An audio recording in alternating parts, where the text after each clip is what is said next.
Grabe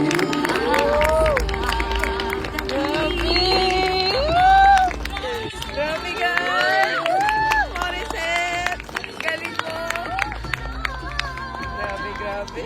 So hi guys, yes, ang DJ Yoko Chang nyo ay napanood na nga ang pelikulang Song of the Fireflies, and alam nyo, hindi ko alam kung paano ko umpisahan, pero masasabi ko lang, sana maraming manood ng pelikulang ito. Napakaganda.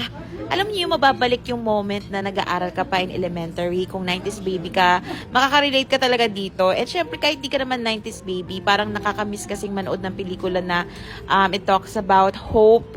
Alam mo yun, yung nangangarap lang yung mga bata, ang galing ng choir, ang ganda ng cinematography, ang husay po ng mga actors dito, napaka-natural ng acting nila. Tapos ang ganda ng mga scenes na pinapakita dito, yung province. Talagang hindi naman ako na-boring kasi mahuhuka talaga sa story niya. Tsaka yung mga transition, napaka-natural. At guys, hindi lang yan, award-winning po ang pelikula na to internationally.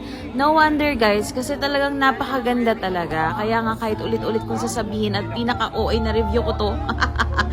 Please, panoorin niyo po ang pelikulang ito dahil it's worth it to watch ng mga barkada ninyo, pamilya, kahit sino pwedeng manood nito. Kaya go na guys, panoorin po natin at suportahan ang pelikulang Pilipino.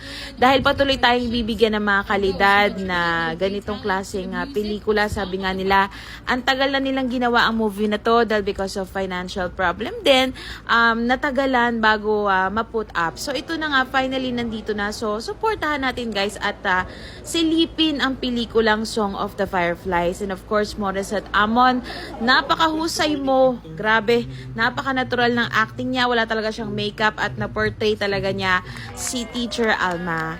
Ay, grabe guys. So yun lang ating showbiz chika. Panoorin po natin ang pelikula na to.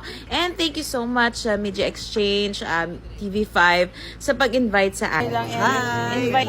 Hello po sa inyo lahat. Please watch Song of the Fireflies. Ito po yung director namin, si Direk King. At saka kasama po dito si Ate Morissette, si Mr. Shell Alejandro, saka si Crystal Brimner, at maraming pa iba.